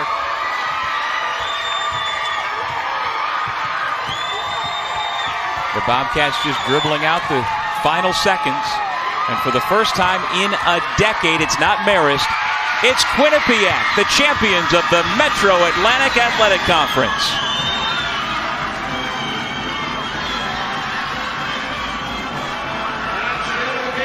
They just punched their ticket for the tournament, and they are ecstatic right now. I mean, words can't describe how each of those players feels right now to be able to topple the mighty Marist. And can't take it away from Marist, though. They did it for years, but Quinnipiac earned it this year in the regular season, and now they're just the better team, and they proved it and showed it tonight.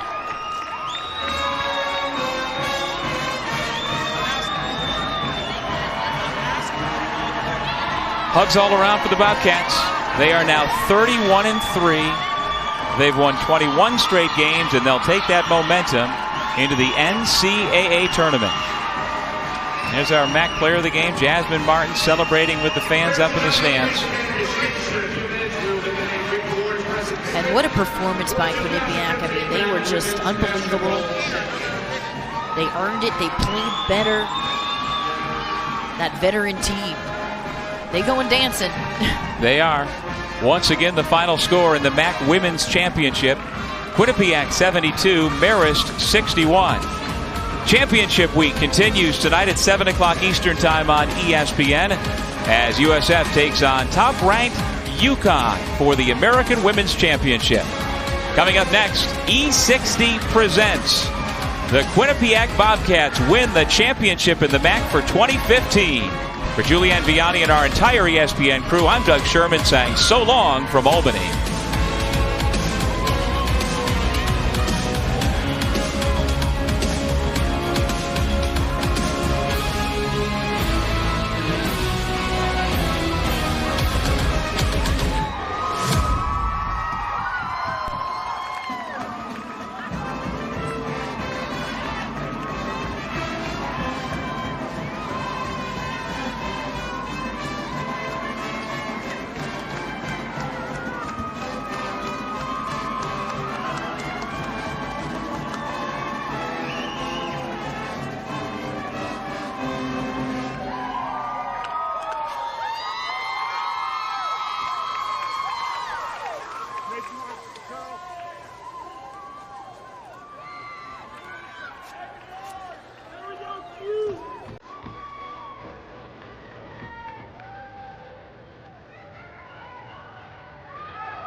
Ladies and gentlemen, please direct your attention to center court for our awards presentation.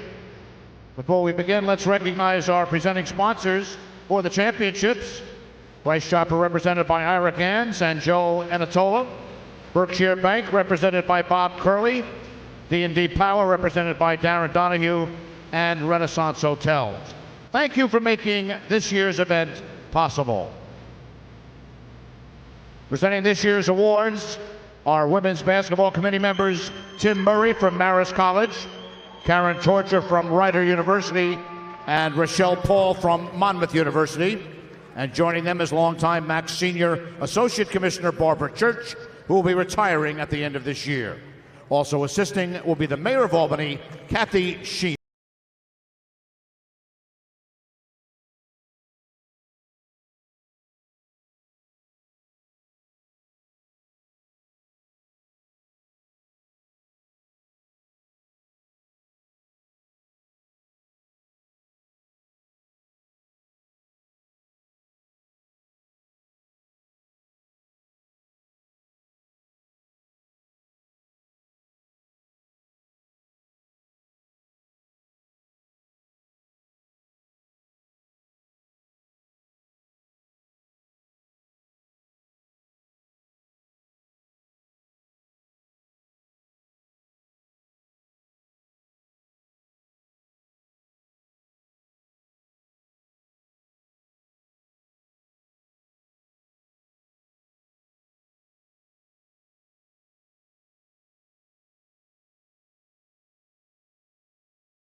Championship award as your name is called.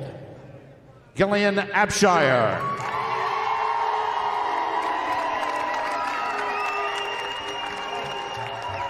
Valerie Driscoll. Shayna Earl. Carly Fabry. Jennifer Fay. Samantha Guastella.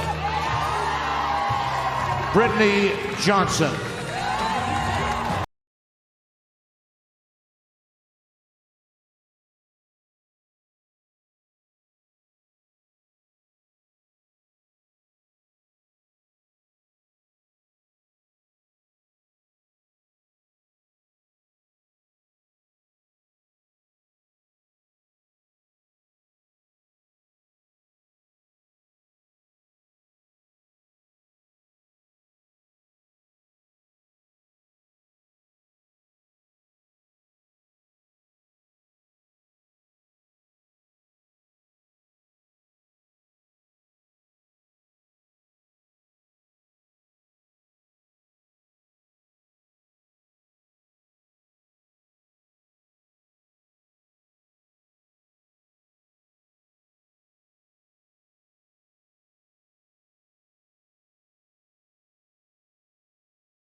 And now please welcome Quinnipiac head coach Tricia Fabry to the microphone to say a few words.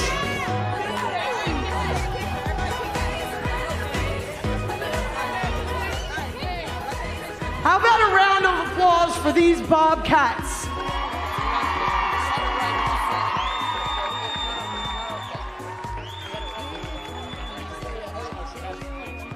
We've been on an incredible journey that has not ended yet with 31 wins.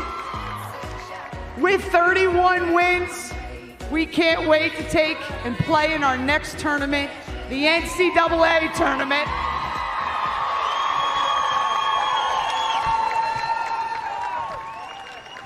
You all know how much I love these ladies.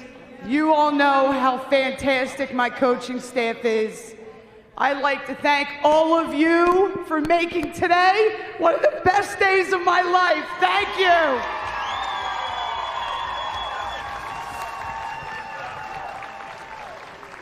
Congratulations to the Quinnipiac University Bobcats, the 2015 MAAC Women's Basketball Champions. Good luck in the NCAA tournament. And fans, thank you for attending the 2015 MAAC Women's Basketball Championship. The men's championship game between the Iona Gales and the Manhattan Jaspers will be tipping off at 9 p.m. Once again, thank you very much for coming. Arrive home safely, and good afternoon.